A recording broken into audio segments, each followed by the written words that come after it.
2014లో కేసీఆర్ గారు చేసినటువంటి సమగ్ర కుటుంబ సర్వేలో 1,85,61,856 మంది బీసీలు ఉంటే దీనికి 20 లక్షలు యాడ్ కావాలంటే 2,05,00,000 మంది బీసీలు కావాలి. ఇప్పుడు రేవంత్ రెడ్డి గవర్నమెంట్ చేసిన సర్వేలో 1,64,00,000.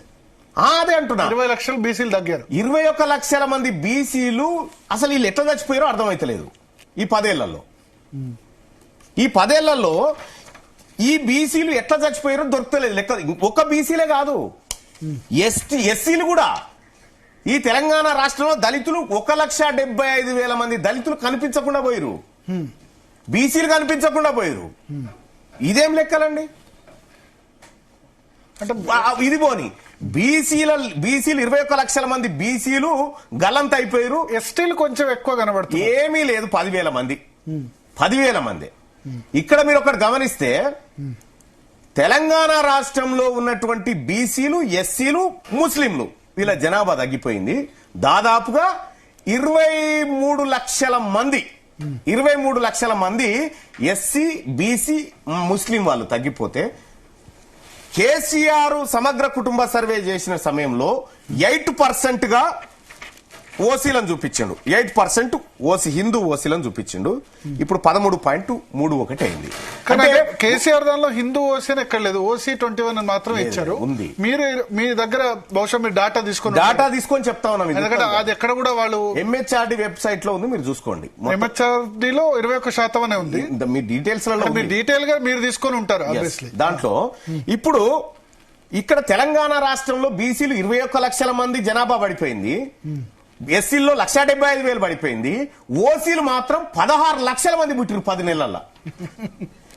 వాళ్ళ బర్త్ సర్టిఫికేట్ అన్న చూపించాలి, మా గోరీలను చూపించాలి, మా డెత్ సర్టిఫికేట్స్ అన్న చూపించాలి. మరి ఏంటి మంచి అనుకుంటే చెడైపోయింది దానికి. రాహుల్ గాంధీ క్యాస్ట్ సెన్సస్ అంటే మరి రివర్స్ అయిపోయింది. నేనేం చెప్తా ఉన్నా, బీసీలకు న్యాయం జరగాలని క్యాస్ట్ సెన్సస్ అంటే బీసీలకు న్యాయం చేయడం కోసం కాదు, ఈడబ్ల్యూఎస్ కోటాను రక్షించుకోవడానికి ఆడినటువంటి డ్రామా ఇది. ఇప్పుడు కేసీఆర్ గారు చేసినటువంటి సర్వేలో 8% ఉన్నటువంటి ఓసీలకు 10% ఈడబ్ల్యూఎస్ కోటా కింద రిజర్వేషన్ ఎట్లా అమలు చేస్తారని రేపు పొద్దుగాల ఎవడన్నా కోర్టుకు పోతే ఇది న్యాయబద్ధం కాదు కదా అని కోర్టు రేపు అంటది కదా. కాబట్టి జనాభా 15% ఉంది కాబట్టి మేము 10% అమలు చేస్తున్నామని చెప్పడం కోసం ఇది ఆడిన డ్రామా. ఓకే, ఇది బీసీలను ఉద్ధరిస్తానుకో, బీసీల లెక్కలు చెప్తానుకో కాదు. సో రాహుల్ గాంధీ చెప్పిన క్యాస్ట్ సెన్సస్ సర్వేను మా నాయకుడు రాహుల్ గాంధీ గారు ఇవాళ 2 గంటల క్రితం పార్లమెంట్ లో మాట్లాడుకుంటూ తెలంగాణ రాష్ట్రంలో 100% మంది బీసీ, ఎస్సీ, ఎస్టీలు మాత్రమే ఉన్నారని చెప్పిండు. మా సర్వేలనేమో 146కు వచ్చినాం మేము. మా రాహుల్ గాంధీ గారేమో 51 అని చెప్తా ఉన్నాడా, ఇక్కడ మేమేమో 46కు వచ్చినాం. ఎట్లా ఎవరి జరిగింది? ఏంటి సర్వే చేస్తే కదా చక్కగా. కేసీఆర్ ఒకటే రోజులో సర్వే చేశాడు, సర్వేని కానీ అది ఆదరాబాదరగా ఒకటే రోజు సర్వే చేశాడు. ఆదరాబాదర కాదు, ఒకే రోజు ముంబైలో ఉన్నోడు కూడా, ఢిల్లీలో ఉన్నోడు కూడా ఇక్కడికి వచ్చి సర్వేలో పాల్గొని వెళ్ళిపోయాడు. అదే కరెక్ట్ పద్ధత?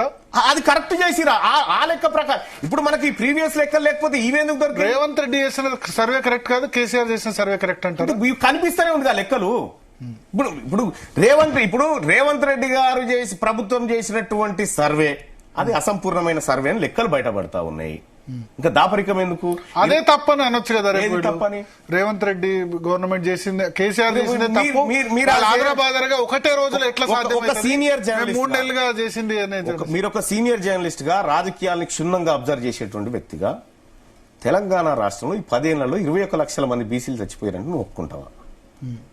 అంటే వాళ్ళు చేసింది తప్పు అని అనొచ్చు కదా. అంటే కేసీఆర్ మాది తప్పే, 16 లక్షల మంది ఓసీలు పుట్టిందన్న చూపించాలి కదా. అంటే అసలు ఆ సర్వేను ప్రామాణికంగానే తీసుకోవద్దు అని రేపు అసెంబ్లీ ఉంది కాబట్టి మా నాయకుడు రాహుల్ గాంధీ గారు పార్లమెంట్ లో మాట్లాడుకుంటా ఇవాళనే దేశం మొత్తం మీద 50% ఏ రాష్ట్రంలో తక్కువ లేరు బీసీలు అని చెప్పాడు మా నాయకుడు. మా తానేమో 5% పోయింది అప్పుడే. అంటే నేనేం చెప్తా ఉన్నానంటే ఇది సమగ్రమైన సర్వే కాదు. అంతేందుకు కుద్దు ఎట్లా మరి దీన్ని ఎట్లా ఇప్పటిదాకా మేము కొంతమంది జర్నలిస్టులు, సీనియర్ జర్నలిస్టులను కలిసి మాట్లాడుతుంటే మా ఇంటికి స్టిక్కర్ వేసారు, మా ఇంటికే రాలేదు సర్వే వాళ్ళు, ఫోన్ చేసి బతిలాడితే కూడా రాలేదు అని చెప్తా ఉన్నారు. సర్వే ఎక్కడ కూడా సజావుగా సాగలే. ఓకే. ఇదంతా ఫేక్ సర్వే. 100%. అంటే సర్వే చేసిన వాళ్ళు అన్ని రంగాల వాళ్ళు కూడా ఉన్నారు కదా, ఎన్యూమరేటర్స్ వాళ్ళు, ఎన్ని BC ఉన్నారు, రంగాల SC ఉన్నారు, ST ఎన్ని ఉన్నారు. రంగాల వాళ్ళు ఉన్నా లాభం లేదు. పైన లెక్కలు సవరించారు, ఎక్కడ తప్పు జరిగింది అంటే సర్వే చేయకుండానే చేసినట్టు అదే కనిపిస్తుంది కదా, కింది స్థాయి నుంచా పైనుంచా. ఎప్పుడైతే అంటే ఒకటి ఎప్పుడైతే జానారెడ్డి గారు ఈ బీసీ కులగణన ఈ వ్యవహారాల్లోకి ఎంటర్ అయ్యిండో అప్పటి నుంచి మేము జానారెడ్డికి ఏం సంబంధం? జానారెడ్డి గారు చేసినటువంటి కథనే బీసీలకు రిజర్వేషన్లు రావద్దని కొడుకు ఎంపీ ఉన్నాడు, ఎమ్మెల్యే ఉన్నాడు, జానారెడ్డి ఉన్నాడు. మీరు ముఖ్యమంత్రి గారు రివ్యూ చేసిన సమయంలో జానారెడ్డి గారు ఈయన ఎందుకున్నాడు అని అడిగిరా మీరు? పంచాయతీ ఎన్నికల గురించి చేసినప్పుడు ఉన్నట్టున్నాడు. మీరు మొన్న రివ్యూ గురించి చేశాడు. మీ తర ఫుటేజ్ ఉంటుంది చూడండి. అంటే పంచాయతీ ఎన్నికలు జరపాలంటే పంచాయతీరాజ్ మినిస్టర్. నేనేమంటున్నా, క్యాస్ట్ కి సంబంధించినటువంటి అంశం పంచాయతీరాజ్ ఎన్నికలు ఎప్పుడు జరపాలి ఈ లెక్కలు తేలితే కదా. ఈ లెక్కల మీద జరిగింది. ఈ లెక్కలే కాదు, నేనే ఉన్నా, ముఖ్యమంత్రి గారు నన్ను కూడా పిలిచిన పాపం. ఆయన పిలిచి బీసీలకు సంబంధించినటువంటి అంశం కాబట్టి మళ్ళా నువ్వు కూడా రా అంటే నేను కూడా పోయినా కూర్చున్నా. ఆ రోజు కూడా ఏమన్నాడు తెలుసా జానారెడ్డి గారు? రాహుల్ గాంధీ గారు చెప్పినటువంటి క్యాస్ట్ సెన్సర్ చేద్దామంటే స్కిప్ చేద్దామని చెప్పిండు ఆయన. నేను అదే బయటకు వచ్చి చెప్పిన, స్కిప్ చేద్దాం, 42% ఇవ్వకుండా స్కిప్ చేద్దామని చెప్పిండు. ఓకే, అటువంటి మనుషులు ఆయన పక్కన వచ్చి కూర్చొని మా ముఖ్యమంత్రి గారి మొత్తం మైండ్ అంతా ఖరాబ్ చేసిండు ఆయన. ఖరాబ్ చేసి అలా బీసీలో దోషిగా మా పార్టీ నిలబెట్టే ప్రయత్నం జరిగింది. జానారెడ్డి అంతే కదా జరిగింది. అదే అంటే జానారెడ్డికి ఇప్పుడు ఏ పోస్ట్ లేదు. ఎందుకు వస్తుండే? ఏ పోస్ట్ లేకపోతే ఎందుకు వచ్చి కూర్చుంటుండు? జానారెడ్డి ఒక్కడే దీని వెనుకున్నాడు. 100% వాళ్ళదో గ్యాంగ్ ఉంది, ఆ గ్యాంగ్ వర్క్ చేస్తుంది.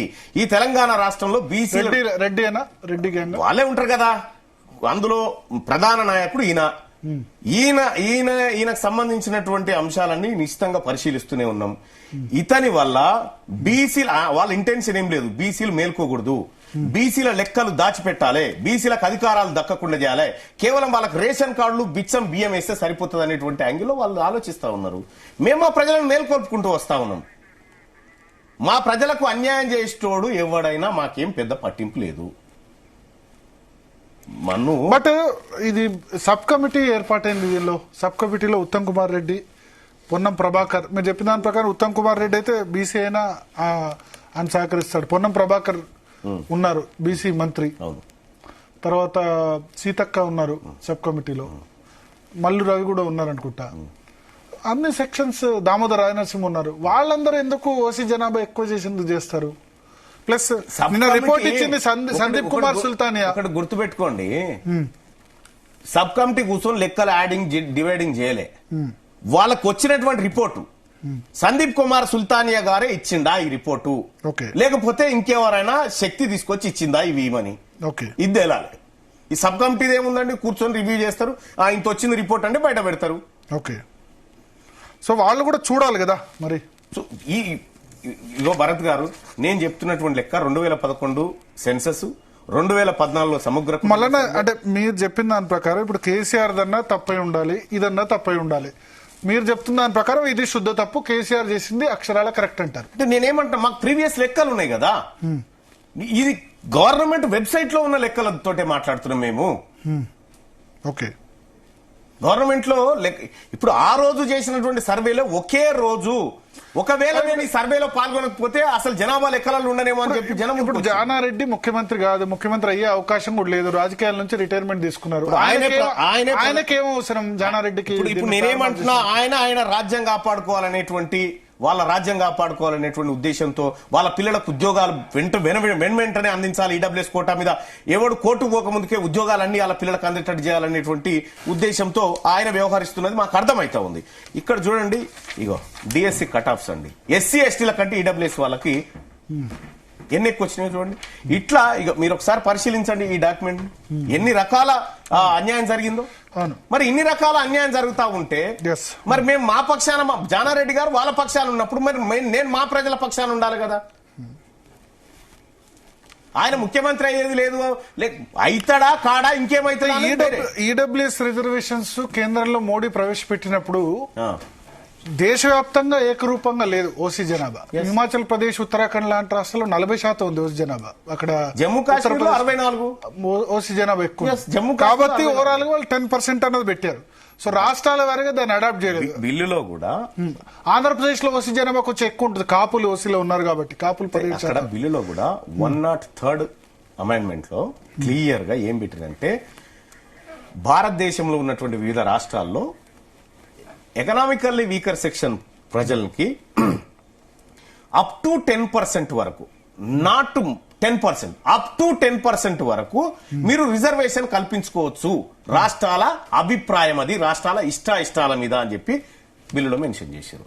అప్పుడు ఇప్పుడు ఛత్తీస్గఢ్ లో 4% ఇంప్లిమెంట్ చేస్తారు ఈడబ్ల్యూఎస్.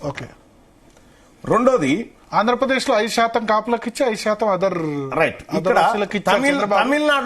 తమిళనాడులో మా తాను ఓసీ జనాభా లేదు, ఉన్నా ఒకటి ఉండే వాళ్ళు బాగానే ఉన్నారు, మేము అమలు చేయమని చెప్పి పక్కకు పాడేసారు.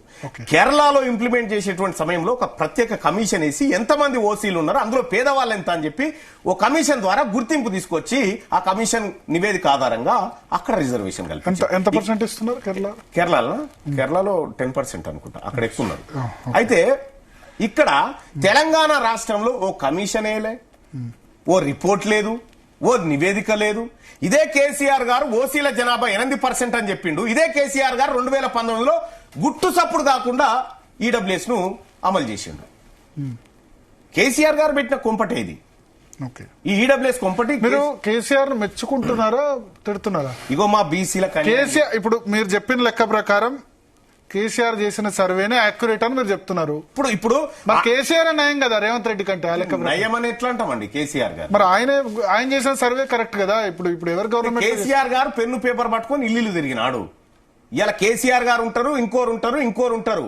అధికారులు చేసినటువంటి సర్వే అది. ఓకే, మరి ఇది కూడా అధికారులు చేసిన సర్వే. మరి అదే అందుకే చెప్తున్నా కదా, జానారెడ్డికి ఆ రోజున్న అధికారులు ఈ రోజు కూడా ఉన్నారు కదా. జానారెడ్డికి ఎందుకు మిస్టేక్ ఆపాదిస్తున్నారు? మరి జానారెడ్డి గారు వల్లనే ఇది జరిగింది మిస్టేక్. ఆయనే రాంగ్ గైడ్ చేసినాడు. ఆయనే రాంగ్ గైడ్ చేసినాడు. మా ముఖ్యమంత్రి గారు క్లియర్ కట్ గా ఉండే ఏమని, రాహుల్ గాంధీ గారి మాట నిలబెట్టాలి, ఆయన చెప్పినటువంటి విధంగా మనం సర్వే చేసి దేశానికి ఆదర్శంగా నిలబడాలి మళ్ళీ ఆయన చెప్పిండు. ఆయనను మిస్గైడ్ చేసిండు ఈయన, నేను అనుకుంటున్నా.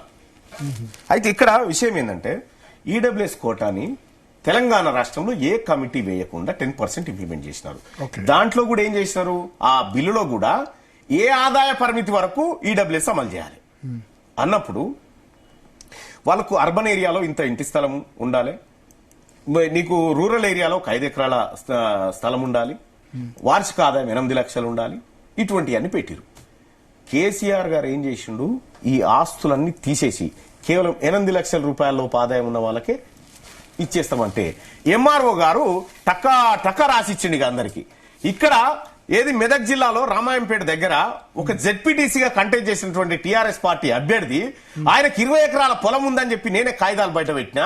20 ఎకరాల పొలం ఉంది, కార్లు, బంగ్లాలు అన్ని ఉన్నాయి. ఈడబ్ల్యూఎస్ కోటాలో వాళ్ళ బిడ్డ వరంగల్లో ఎంబీబీఎస్ సీట్ సంపాదించింది. ఇట్లా మిస్యూజ్ అయింది. ఇది ఎవరికి దక్కాలి? అప్పర్ కాస్ట్ లో ఉన్నటువంటి నిజమైన పేదలకు దక్కాల్సినటువంటి సీట్ అది. కానీ ఇట్లా కొట్టుకొని పోయారు. తద్వారా ఏం జరిగింది, ఇక్కడ ఒక్కసారి చూస్తే నల్గొండలో ఈడబ్ల్యూఎస్ కోటాలో డిఎస్సిలో 2050 ర్యాంక్ వచ్చిన ఈడబ్ల్యూఎస్ వాళ్ళకు ఉద్యోగం వచ్చింది. కానీ 820 వచ్చిన ముదిరాజులకు ఉద్యోగం రాలే. ఇక్కడ ఆదిలాబాద్ లో 1948 ర్యాంక్ వచ్చిన ఈడబ్ల్యూఎస్ వాళ్ళకు ఉద్యోగం వచ్చింది. కానీ 493 వచ్చిన ఎస్సీలకు రాలే, 451 ర్యాంక్ వచ్చిన ఎస్టీలకు కూడా రాలే. ఇట్లా మొత్తం అన్ని జిల్లాల్లో ఉద్యోగాలను అప్పనంగా కొట్టుకోపోయిండ్రు ఈ ఈడబ్ల్యూఎస్. ఈ ఈడబ్ల్యూఎస్ ద్వారా మా పిల్లలకు రావాల్సినటువంటి ఉద్యోగాలు పోయినాయి. దట్టు కూడా ఒకటి భరత్ గారు చిన్న మెన్షన్ ఏం చేస్తున్నారంటే, బిల్లులో మీరు బిల్లును ఒకసారి తెప్పించుకొని చూడండి. దాంట్లో క్లియర్ గా 50 మొత్తం 100% అనుకుంటే 50% బీసీ, ఎస్సీ, ఎస్టీలకు ఇచ్చినటువంటి స్లాబ్ ఏదైతే ఉందో అది పోగా జనరల్ కోటా 50% ఉంది. ఈ జనరల్ కోటాలోంచి 10% అని చెప్పారు. కానీ కేసీఆర్ గారు ఇక్కడ మొత్తం ఓవరాల్ 100 లోంచి 10% తీసారు. వాళ్ళకు ప్రతి 100లో ఒకవేళ 5%. కానీ కేసీఆర్ అత్యంత ఆలస్యంగా అమలు చేసిన వ్యక్తి ఈడబ్ల్యూఎస్ కేసీఆర్ కదా. ఇక్కడ 2019లో అమలు చేసిండు కదా, 20 తర్వాత చేశారు. లేదు 19లో అమలు చేసిండు. ఆయన పార్లమెంట్ ఎలక్షన్ బిఫోర్ జనవరిలో అయితే గనక అది చేసే పోయిండు ఎలక్షన్ కి. ఓకే, అది లేదు 18 ఎలక్షన్ బిఫోర్ అయితే చేయలేదు. 18 లో చేయలే, 19 లో చేసిందని చెప్తాను 18 డిసెంబర్ లోనే కేసీఆర్ గెలిచారు. 19 లో బీజేపీ నుంచి నాకు తెలిసి పార్లమెంట్ ఎలక్షన్ లో కూడా మీరు ఎందుకు ఇంప్లిమెంట్ చేస్తారు? బీజేపీ 2019 లో కేసీఆర్ పార్లమెంట్ గారు ఎలక్షన్ తర్వాతే చేశారు. ఈడబ్ల్యూఎస్ కోటాను అమలు చేశాడు ఓకే. కేసీఆర్ గారు. Okay. అమలు చేసినటువంటి సందర్భంలో జబల్పూర్ హైకోర్టు క్లియర్ గా చెప్పింది భరత్ గారు ఏమని, 50% ఎస్సీ ఎస్టీ కోటా పోయిన తర్వాత, బీసీ కోటా పోయిన తర్వాత మిగిలిన 50% లోంచి 10%, అంటే 100కి 5 మాత్రమే, ఒకవేళ 10 కు 10 ఇచ్చినా 100కి 5 మాత్రమే అని జబల్పూర్ హైకోర్టు తీర్పునిచ్చింది. ఓకే. ఆ తీర్పును కాల రాస్తూ ఈ చట్టాలను ఉల్లంఘిస్తూ ఇక్కడ ఈడబ్ల్యూఎస్ అప్పనంగా కొట్టుకుపోతా ఉంటే దీన్ని రద్దు చేయమని మా ప్రజలతో నేను సభ పెట్టాను. కానీ ఇప్పుడు మీరు ఎవరి మీద పోరాటం చేస్తున్నారు? మీ పార్టీ మీద మీరు అరే పోరాటం? మా వర్గాలకు అన్యాయం చేస్తున్న ప్రతి ఒక్కరి మీద పోరాటం. మీ వర్గాలకు అన్యాయం చేసే మీ పార్టీ కదా. ఒక విషయం రాహుల్ గాంధీ గారికి చెప్తాం, కానీ ఇక్కడ ఈడబ్ల్యూఎస్ కోటా ద్వారా మా పిల్లల నోటికాడి బుక్ ఎత్తగొట్టింది కేసీఆర్ గారే కదా. ఒక మాట రాహుల్ గాంధీకి చెప్పి ఈడబ్ల్యూఎస్ రిజర్వేషన్ రద్దు చేయొచ్చు కదా అంటూ, ఎందుకంటే high command based party Congress party. నేనేమంటున్నా, ఒకవేళ మా ప్రజలకు అన్యాయం జరిగితే మా ప్రజలు తీసుకునే నిర్ణయానికి రేపు కాంగ్రెస్ పార్టీ కూడా బలి కావచ్చు.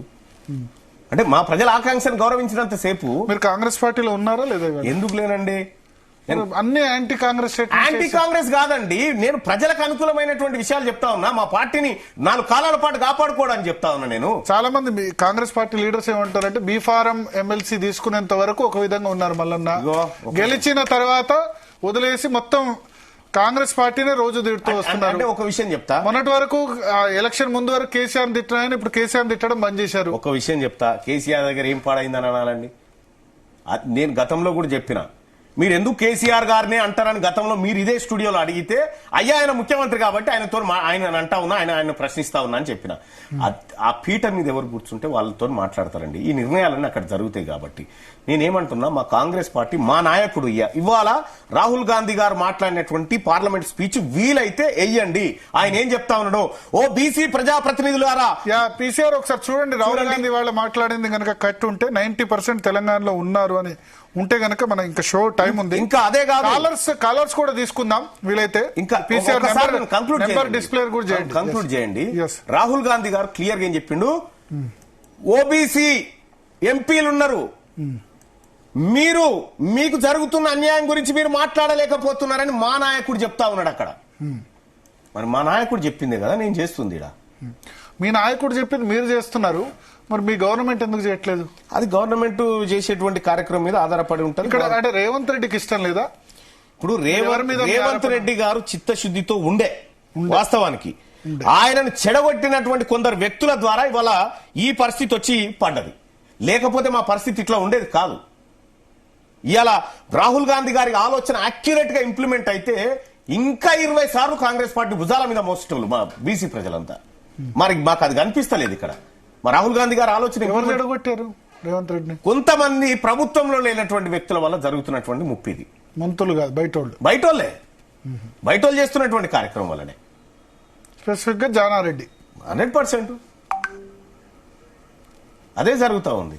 అంటే జానారెడ్డి ఒక్కడు ఎట్లా మార్చగలడు? కింది స్థాయిలో ఇప్పుడు గ్రామ స్థాయిలో ఎన్యూమరేషన్ జరిగింది, ఆయన సర్వే జరిగింది. మీరు అనుకుంటున్నారు ఇప్పుడు నేను ఒక డౌట్ నాకు, ఇప్పుడు ప్రతి మండలంలో వైజ్ కూడా లెక్కలు ఉంటాయి, ఏ గ్రామంలో బూత్ వారిగా దీని వారికి కూడా లెక్కలు గవర్నమెంట్ తీసింది పక్కాగా కదా. ఈ డాటా అంతా ఉండాలి కదా.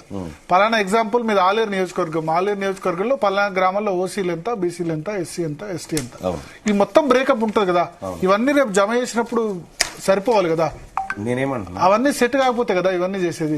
ఈ ఎన్యూమరేషన్ చేసే దానిలో చీఫ్ సెక్రటరీ నేతృత్వంలో చాలా డాటా ఎంట్రీ ఇదంతా జరిగింది. ఏమంటున్నారంటే అన్నం మొత్తం ఉడికిందంటే అన్ని మెతుకులు ఒత్తి చూడాలి కదా, ఒక్క మెతుకు ఒత్తికి ఎట్లా చెప్తున్నారు ఇదని చెప్పి పట్టబాటిలు కనిపిస్తా ఉంటే లెక్కలు ఇంకా పైన లెక్కలు మాడిఫికేషన్ చేశారా, కింది నుంచి మాడిఫికేషన్ చేసుకుంటూ వచ్చారా? ఒకటి క్లాస్, అది బయటకు వస్తే తెలుస్తుంది.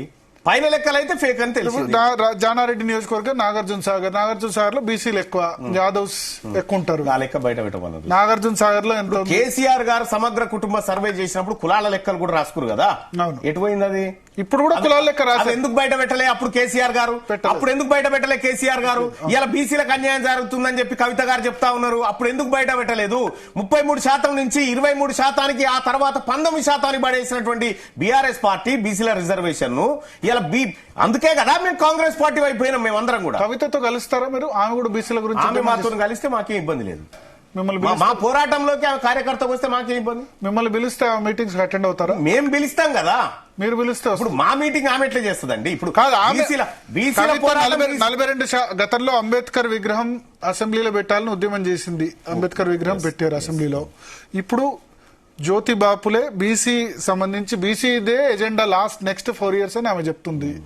చెప్పినప్పుడు ఆమె మొన్న అన్ని పార్టీల వాళ్ళని ఇన్వైట్ చేసింది. పార్టీల వాళ్ళు అనుకోండి, మేధావులను అనుకోండి. తీన్మార్ మల్లన్ను ఆమె సమావేశాలకి ఇన్వైట్ చేస్తే కేసీఆర్ గతంలో చెప్పినట్టు గొంగడి పువ్వునైనా తెలంగాణ బొంత పురుగునైనా ముద్దు పెట్టుకుంటా తెలంగాణకు సపోర్ట్ చేసేవాళ్ళు. ఒక్కసారి ధోకా దాకి దళితుడే ముఖ్యమంత్రి అని ఒకసారి ధోకా దాకిన తర్వాత ఇక వచ్చేది బీసీ ముఖ్యమంత్రి అని మళ్ళీ ధోకా దాకించుకునేంత పిచ్చో. బీసీ ముఖ్యమంత్రి అన్నట్లు నేనేం చెప్తా ఉన్నా, ఎస్ బీసీలకు అన్యాయం జరిగిందని మాట్లాడేటువంటి ప్రతి ఒక్కరిని మేము గౌరవిస్తూనే ఉంటాం. సో కవిత ఆ విషయంలో కూడా ఎందుకు గౌరవించం? ఆమె ఎమ్మెల్సీ, మెజారిటీ బీసీ ప్రజలకు ఆమె ప్రతినిధి. ఆమె మాట్లాడాలి కూడా, అది ధర్మం. రేపు మండలిలో మాట్లాడాలి, ఆమె కూడా వాళ్ళు మాట్లాడేది బహుశా మండలి రేపు కూడా మాట్లాడాలి. ఓకే, కలుపుకొని వెళ్తారు మీరు కూడా. కలుపుకొని అంటే ఒక విషయం ఏం చెప్తా ఉన్నా, మీ సభలకు ఇన్వైట్ చేస్తారా? మా సభలకు ఆమెను ఎందుకు ఇన్వైట్ చేస్తాము? బీసీ వాళ్ళని పిలుచుకుంటాం కదా, బీసీ ఎస్సీలను ఎస్టీలను పిలుచుకుంటాం. సపోర్ట్ చేసే అదర్ సెక్షన్స్ రెడ్డిస్ కానీ వెల్మాస్ కానీ పిలువరా? మీకు ఒకటి తెలుసా, నిన్న మా సభకు రెడ్డి జాగృతి వాళ్ళు కూడా వచ్చినారు. ఓకే, ఎందుకంటే జరిగింది అన్యాయం అని చెప్పి వాళ్ళు కూడా ఒప్పుకున్నారు. వాళ్ళు మాట్లాడుతుంటే నేను వద్దని చెప్పిన, ఎందుకంటే బాయ్సాబ్ మీకు ఇబ్బంది జరుగుతుంది అనేటువంటి మాట చెప్పిన. సో వాళ్ళు వచ్చి బీసీ ప్రజలారా ఈ కుర్చీ మీది, ఈ అధికారం మీది, ఈ ఉద్యోగాలు మీ అని చెప్పి ఆమె చెప్తా అంటే మేము ఎందుకు వద్దంటాము? ఓకే, అవి చెప్తా అంటే మేము ఎందుకు వద్దంటాం? ఒక నిజాన్ని చెప్తా, ఇన్ని సంవత్సరాల తర్వాత ఒక నిజాన్ని చెప్పబోతున్నందుకు చెప్తా అంటే మేము ఎందుకు వద్దంటాం?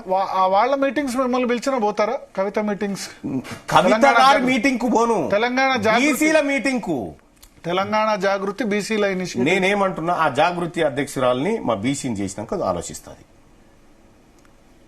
పోవాలన్నా వద్దా. జాగృతి అధ్యక్షురాలు బీసీని చేసినాక ఆలోచిస్తాను. కవిత గారు కదా అధ్యక్షురాలు. అంటే నేనేమంటున్నా, ఇప్పుడు ఎవరు అధ్యక్షురాలు ఎవరు మరి దాని ఆ సంఘానికి? కవిత. మన బీసీని చేయమని అంటున్నా. ఇప్పుడు కవితా గౌడు, కవితా ముదిరాజు, కవిత పద్మశాలి, కవిత నాయ బ్రాహ్మణ, ఈ అన్ని రూపాలలోకి వస్తా ఉన్నప్పుడు ఇవన్నీ రూపాలు మార్చడం డైరెక్ట్ అధ్యక్షురాలనే ఆమె చేయొచ్చు కదా. ఒకటి మేము నిన్న చేసిన సభలో ప్లే చేద్దాం. పిసిఆర్ మోత్కుపల్లి నరసింహులు ఏమన్నారంటే మల్లన్న ముఖ్యమంత్రి కావాలని ఉంది అని ఆయన మాట్లాడారు. పిసిఆర్ మీ దగ్గర ఉంటే ప్లే చేయగలరు. తర్వాత Revanth Reddy last OC CM అన్నారా, రెడ్డి సీఎం అన్నారు? ఇవాళ రేవంత్ రెడ్డి ఉన్నాడు, రేపు మల్లన్న కావచ్చు. ఇవ్వగలిగిన వాళ్ళ మనమయ్య అంబేద్కర్ ఇచ్చినటువంటి ఓటు నిన్న మొన్నటి దాకా కేసీఆర్ ఉండే, ఇవాళ రేవంత్ రెడ్డి ఉన్నాడు, రేపు మల్లన్న కావచ్చు. మనమయ్య అంబేద్కర్ ఒక విషయం చెప్తా, తెలంగాణ ప్రజలకు ముఖ్యమంత్రి ఎవరు కావాలో ప్రజలు డిసైడ్ చేస్తారండి. మోత్కుపల్లి నరసింహులు గారు ఆయన మా నాయకుడు, మా ఆలేరుకు 6 సార్లు 5 సార్లు ఎమ్మెల్యేగా గెలిచినటువంటి వ్యక్తి. ఆయన నేను చేస్తున్నటువంటి పోరాటం కానీ నేను చేస్తున్నటువంటి కార్యక్రమాల్లో ఆయన అభిమానం కొద్దీ ఆ మాట అనొచ్చు, కానీ తీన్మార్ మల్లన్న ఎప్పుడు ఆ మాట చెప్పలేదు. నేను స్టార్టింగ్ లోనే చెప్పినా, నేను పనిచేస్తున్న కార్యకర్తను మాత్రమే, ప్రజలకు ఎవరు ముఖ్యమంత్రి ఉండాలని ప్రజలు డిసైడ్ చేసుకుంటారు. మనం డిసైడ్ చేస్తాం. మల్లన్న కావద్దు అనుకోవట్లేదా ముఖ్యమంత్రి? ఎవరు అవకాశం వస్తే ప్రధానమంత్రి అయితా, ఎందుకుంటా? అవకాశం వస్తే ప్రధానమంత్రి అయితా, అదైనా ఆస్పిరేషన్ ఉండడం తప్పు కాదా? మరి ఎందుకు ఉండకూడదు? బీసీలకు ఏ బీసీ అయినా కావచ్చు, మల్లన్న అయితే బెటరా? నేను ఇప్పుడు ఏం చెప్తా ఉన్నా, మా బీసీలలో ఎవరైనా మేము హ్యాపీ. ఓకే, ఎవరైనా మేము హ్యాపీ. సో బీసీలో ఎవరైనా హ్యాపీ. మరి రేవంత్ రెడ్డి చివరి ఓసీ సీఎం అన్నారా, రెడ్డి సీఎం అన్నారా? నేను వినలేదు. చివరి ఓసీ సీఎం అని చెప్పిన, చివరి ఓసీ సీఎం. ఇంకా ఓసీల నుంచి ఎవరు కారు ఎందుకు గారు అంటే బీసీలం చైతన్యవంతమైనము. ఇవాళ తెలంగాణ రాష్ట్రంలో మీరు ఆ పోలు పెట్టిరా? బహుశా పోల్ పెట్టాం, నడుస్తుంది, చూద్దాం. రైట్, బీసీ ఈ పాయింట్ తర్వాత రాహుల్ గాంధీ బయట కూడా ప్లే చేద్దాం. రైట్, ఇక్కడ బీసీలం అందరం కూడా చైతన్యవంతమైన, గత పరిస్థితులు లేవు కాబట్టి మేమందరం కూడా మేమందరం కూడా మా ఓట్లు మాకేసుకున్న తర్వాత మేమే కదా, మా ప్రజలే కదా మంత్రులు ముఖ్యమంత్రులు అయ్యేది. అంటే రేవంత్ రెడ్డి తర్వాత అంటే ఇంకా రెడ్లు గారు ఓసీ నుంచి వెలమ గారు, కమ్మ గారు, బ్రాహ్మణ్ గారు, ఎవరు గారు? ఇంకెందుకు? జయశంకర్ సారు తెలంగాణ ఉద్యమం సమయంలోనే చెప్పిండు, రాష్ట్రం వచ్చినాక మరో ఉద్యమం వస్తది, ఆ ఉద్యమం ఖచ్చితంగా ఈ నిమ్న వర్గాలదై ఉంటదని ఆయన చెప్పిండు ఏనాడో. అదే జరుగుతుంది ఇవాళ జరుగుతుంది అదే. కానీ రేవంత్ రెడ్డి 10 ఏళ్ళు నేనే సీఎం అన్నారు. 20 ఏళ్ళు అనుకుని తప్పేముంది? మా రేవంత్ రెడ్డి గారు ఆడికి పోయి ప్రధానమంత్రి కావాలి, లేకపోతే ఉప ప్రధాని కావాలని కోరుకుంటా ఉన్నాం. తప్పేందండి? మళ్ళన్న కావాలి కదా. అంటే విషయం ఏం చెప్తా ఉన్నా అంటే ఆయన కోరిక ఉన్నది, ఆయన కోరిక ఆయనకు ఉంటది, మా బీసీ ప్రజల కోరిక బీసీలకు ఉంటది. ఇప్పుడు నేనే ప్రధానమంత్రి నేనే ప్రధానమంత్రి నేనే ముఖ్యమంత్రి 10 ఏళ్ళు అంటే 10 ఏళ్ల పాటు బీసీల ముఖ్యమంత్రి కాలేరని చెప్పడమా? అది చెప్పడమా? అంతే కదా. అంటే నేను విషయం ఏంటంటే ముఖ్యమంత్రిగా నేనే బీసీ ప్రజలకు ఖచ్చితంగా మొత్తం ఎంటైర్ భారతదేశంలో బీసీ ముఖ్యమంత్రి గాని ఏకైక రాష్ట్రం కదండి తెలంగాణ. అవును. కర్ణాటకలో అయినారు, ఎక్కడ కేరళలో అయినారు, ఒకే ఒక్క దళిత్ ముఖ్యమంత్రి అయినాడు కానీ బీసీ ముఖ్యమంత్రి కాలేదు. ఎవరు కారణం దీనికి? అంటే అప్పట్లో బీసీలలో ఉన్నటువంటి ఏది బీసీలకు అంత ఎడ్యుకేషన్ గా బయటికి రా. అప్పట్లో కాదు, మళ్ళీ ఇప్పుడు కూడా అదే ఉంది. ఇప్పుడు కూడా ఒకటి అంటే మొన్న నేను గుర్తుపెట్టుకోండి, మొన్న మీరు అంటారు ఇప్పుడు 43 మంది రెడ్డిలు ఎమ్మెల్యేలు గెలిచారు, బీసీలు ఓట్లు ఇస్తాను కదా. ఇప్పుడు మొన్న కాంగ్రెస్ పార్టీ నుంచి ఎంతమంది బీసీలు ఇప్పుడు కూడా ఏడుగురు బీఫామ్ ల కోటేసిరు, బీసీలు బీఫామ్ ల కోటేసిరు. ఇప్పుడు బీఫామ్ లు వర్సెస్ బీసీల మధ్య యుద్ధం జరుగుతా ఉంది. ఇంత డ్రాస్టిక్ చేంజ్ ఎట్లా వస్తుంది? 100% వచ్చి తీరుతాయి. పడతా కదా. మీరు చూడండి, 4 సంవత్సరాలు చాలు మాకు బీసీలకు, 4 సంవత్సరాలు చాలు. కానీ బీసీ మూవ్మెంట్ చాలా వచ్చాయి. ఆర్ కృష్ణయ్య తీసుకొచ్చారు. ఆర్ కృష్ణయ్య గారు చేసినటువంటి పాపం పెద్దలు, ఆయన 30-40 సంవత్సరాల పాటు ఆయనే నిన్న సభలో చెప్పిండు, నేను స్కాలర్షిప్ల కోసం విద్యార్థుల చదువు కోసం కొట్లాడినా కానీ ఇటువంటి వాళ్ళకి రాలేదనేటువంటి మాట ఆయన చెప్పినాడు. సో ఇవాళ మిగతా వాళ్ళు చేస్తున్నట్టు కేవలం రౌండ్ టేబుల్ సమావేశాలు, ఈ కార్యక్రమాలు కాదు, మేము ప్రత్యక్ష యుద్ధంలోకి దిగినాము. దీనికి లీడర్ మల్లన్న నేను కాదు, బీసీ ప్రజలు. బీసీ ప్రజల తరపున గట్టిగా వాయిస్. అరే మా బీసీలలో ఉన్నటువంటి ప్రతి ఒక్క బిడ్డ అంటే పార్టీల నాయకుడే. ఇప్పుడు ఏ పార్టీకి భయపడకుండా వినిపిస్తుందంటే మల్లన్నే. 100%. ఎందుకు భయపడతాం? ఓట్లు మాయి మా బీసీల ఓట్లు లేకుంటే ఎవరైనా ఒక వార్డు మెంబర్ గెలిచి చూపెట్టు చూద్దాం. నేనేమంటున్నా, మేము ఎవరికి భయపడాలి? మేము ఎందుకు భయపడాలి? మేము ఇన్ని సంవత్సరాలు భయపడుకుంటుంటేనే కదా మా పరిస్థితి ఇట్లా ఉంది. మేము ఎప్పుడో గర్జించాల్సిండే, కానీ సమయం ఆసన్నమైంది, దాన్ని బట్టి పోతా ఉన్నాం. కానీ ఎవరైనా బీసీ మూవ్మెంట్ మాట్లాడిన వాళ్ళు చాలా మంది ఎలక్షన్ లో ఓడిపోయిన సిచ్యువేషన్ ఉంది కొన్ని జిల్లాలు. ఇప్పుడు నల్గొండ, మహబూబ్నగర్ లో కొంచెం రెడ్డిస్ అగేన్స్ట్ గా లేకపోతే గుర్తుపెట్టుకోండి, మీరు ఇంకా పాత లెక్కల్లో ఉన్నారు. ఇవాళ స్వాతంత్రం వచ్చినప్పటి నుంచి ఇప్పటిదాకా, తెలంగాణ రాష్ట్రం ఏర్పడ్డప్పటి నుంచి ఇప్పటిదాకా నాకు మీ ఓట్లు వద్దు అని చెప్పినోడు ఎవడు లేదు. నేను చెప్పిన మాయే మాకు మస్తుగున్నాయి. ఇవాళ మీరు రేపు పట్టభద్రుల ఎమ్మెల్సీలు ఓన్లీ రెడ్డి ఓట్లు అందరి వద్దన్నారు, ఓసీ ఓట్లు రెడ్ల ఓట్లే. ఎందుకంటే అప్పర్ క్యాస్ట్ లో ఉన్నటువంటి బ్రాహ్మణులకు అన్యాయం జరిగింది, అప్పర్ క్యాస్ట్ లో ఉన్నటువంటి వైశ్యులకు అన్యాయం జరిగింది, వాళ్ళకు రాజకీయ పరంగా అవకాశాలు తగ్గిపోయినాయి, వాళ్ళకు రావాల్సిన కోటా దక్కలేదు. వాళ్ళ కోసం కూడా మేము కొట్లాడాలి. ఎవరైతే ఎక్కువగా అంటే కనిపిస్తూనే ఉంది లెక్కలు, వాళ్ళ వాటా ప్రకారం దక్కకుండా ఎవరైతే ఎత్తుకపోయినారో వాళ్ళ మీద యుద్ధం చేస్తా ఉన్నాము. సో మీ యుద్ధం రెడ్లు, వెల్మలు, కమ్మలు అంతే. కమ్మలతో ఇప్పుడు బాధ లేదండి మాకు. హైదరాబాద్ కమ్మలు కూడా ఏముంది, అది కొద్దిపాటే, అది పెద్దగా ఇబ్బంది ఉండదు. కమ్మలతో ఏమి ఇబ్బంది? కమ్మలతో లేదు. రెడ్లు, వెల్మలతోనే యుద్ధం 100%. రాజకీయపరమైన యుద్ధం, వ్యక్తిగతమైనటువంటి యుద్ధం కాదు, రాజకీయపరమైనటువంటి యుద్ధం. తిట్లు ఇదే విధంగా కంటిన్యూ అయితే మేము ఏమంటున్నాం, మమ్మల్ని తిడితే మేము సపరేట్ కూర్చుంటామండి. మేము బీసీలో చేతులు కట్టుకొని కూర్చుంటామా? మమ్మల్ని చూస్తే ఈటుతో కొడితే పత్తర్తో కొడతాం, మేము ఎందుకు కూకుంటాం? కేసీఆర్ వేలో వెళ్తున్నట్టు కేసీఆర్ గారితో నాకు కంపేర్ ఎందుకు సార్? నేను మా ప్రజల ఆవేదన మాట్లాడుతున్నా, నేను మా ప్రజల బాధ మాట్లాడుతున్నా. ఆ బాధ మీకు నచ్చక మా మీద దాడులు చేస్తా, మా మీద ఇష్టం వచ్చినట్టు మాట్లాడుతా అంటే మేము కాము కూర్చుంటామా? మేము చేతులు కట్టేసుకొని కూర్చుంటాం.